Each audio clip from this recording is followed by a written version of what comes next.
All right, let's see here. If I were to watch this movie in the movie theaters, it would be $5.50 for the train, $18 for the movie ticket, $8 for the nachos, two cheeses, $7 for the blue icy if the machine's not broke. That's $38.50 plus tax. Yeah, this movie sucks. Okay.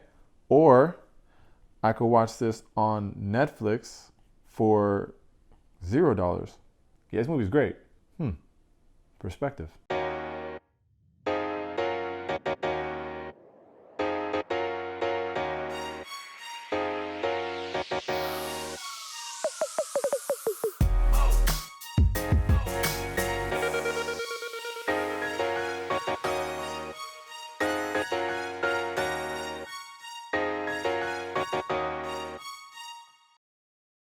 All right, what do we have here? We have The Lovebirds, the first movie I'm reviewing that was supposed to go to the theaters, but went straight to Netflix because of that Rona.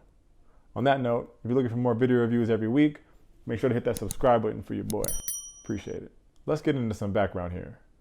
The Lovebirds is a comedy we've been hearing about for a long time. It was directed by Michael Showalter. It stars Issa and Kumail Nanjiani, who are also both executive producers. Michael and Kumail actually have history because they worked together on The Big Sick. Now, if you haven't seen that, it's fire, so make sure you go watch that. But that's actually based on the true story of Kumail's real life with his wife. And he actually got nominated for an Academy Award off that thing. Screenwriter flow. The Lovebirds was supposed to come out back in March at South by Southwest, then hit the big screen in April. But coronavirus? Paramount sells the movie to Netflix. Now we could all watch it in the comfort of our own homes. And I guess the rest is history. All right, plot time. Now this movie is about a couple, Jabran and Leilani. Jabran played by Kumail and Leilani played by Issa. The movie starts by showing them on their first date. Everything's all lovey-dovey. They talking, kissing, smooching. Kissing and smooching is the same thing. The point is, everything's going groovy. It fast forwards 4 years and you can see now that the honeymoon stage is officially over.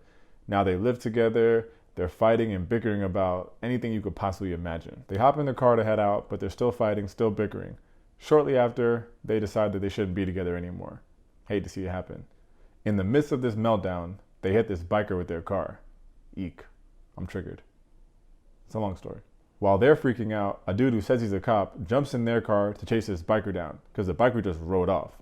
But when he catches up to him, instead of arresting this dude, he just runs him over like 13 times and flees the scene. Some witnesses who are white pull up and see Jabran and Leilani there, but the cop is gone. So obviously they call the police. The newly ex-couple take off running and we have our movie, watching them trying to save their own lives, solve this case, and avoid the police arresting them for the crime they didn't commit. So what's my take? First and foremost, I must address the history I have of dragging Issa Rae's movies. Obvi, that's a small sample size because it's just little in the photograph, but still, a drag is a drag. Champ said Ace know about that. Anyway, I will never not shout from the mountaintop that Issa Rae is in a league of her own when it comes to writing, creating content. We've all seen Insecure. Furthermore, my man Kumail. He's one of my favorite comedic actors out right now.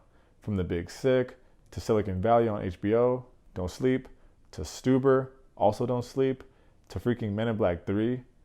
Yes, I know the movie was terrible, and I'm aware that I'm the only one who ever watched it, but the one highlight of that movie is Kumail because he plays that little alien. So check it out. The point is, she's great, he's great. And to be fair, in The Lovebirds, they both do an awesome job from a chemistry standpoint. Y'all know you can sense the butt coming. You can like feel it. It's in your heart. You know it's coming. It is here. It's just too terrible of a plot for them to have any chance of a home run here. First of all, it reminds me of Date Night with Steve Carell and Tina Fey. I don't know if y'all remember that one, but I just couldn't unsee it. And I don't know if this is better than that. Second of all, I talked about The Wrong Missy in my last video, and I can't believe I'm talking about it again. But it helps me tackle another problem with The Lovebirds. Now, The Wrong Missy was made by Adam Sandler and his crew, so you already know it's going to be outrageous. You're not going to get a lot of smart humor or anything life-changing. You're going to get something that's over the top, damn near like a cartoon. With The Lovebirds, I wasn't looking for that same type of humor, but that's a lot of what I actually got. It's a lot of jokes that just didn't hit, but maybe that's just me, because I'm aware enough to know that those same jokes might hit with others. It's going to be a polarizing movie, but it's going to get more love because we didn't have to pay for it.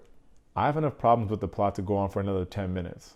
I won't, but I will give a shout out, because there's probably a certain subset of viewers that's going to watch this and say, why didn't they just go to the police if they were innocent? And there's another subset of viewers that's going to know exactly why an African American and Pakistani American probably didn't think that would work out so well. The best part of this movie was that banter in the opening scene where they're going back and forth in that random argument. I just wish the movie was more of that same energy rather than me watching Gibran get kicked by a horse. I'm going to give the Lovebirds 3 stars and not a speck more. It's good enough to throw on because whoever's logins y'all using for Netflix has already paid the price to give y'all access to all this content. If this did come out in the theaters, I don't know that I could recommend you putting on deodorant, getting dressed, heading out to go watch this for $100 on date night. It's a notch above your typical Netflix movie quality, but a couple notches below movie theater quality. And maybe that's something that the studios look at going forward, because this movie had a budget of $16 million, and R-rated comedies have been struggling at the box office for the last couple years. This probably wouldn't be able to draw crowds to the theaters if it was released this year. But for all those people who think the movie theaters are dying, there's still a shit ton of money to be made having theatrical releases. For example, Black Widow was recently pushed back. There's no way that they would just say, all right, just throw that thing on Disney+. That thing's projected to make over $300 million in the box office. Those numbers just hit different. Another reason studios are sticking to theatrical releases rather than switching to streaming is the Academy Awards. The Academy requires a film to be released in Los Angeles County for at least 7 days and be shown 3 times a day to be eligible for a nomination. So I guess, Issa, no best picture for you on this one. Sorry. As always, thanks for checking out Tait's Take. If you enjoy the videos, let's make it official. Make sure you hit that like button and that subscribe button. Also, have you seen The Lovebirds? How many stars do you give it? Let me know in the comments below. Peace, y'all. Thanks.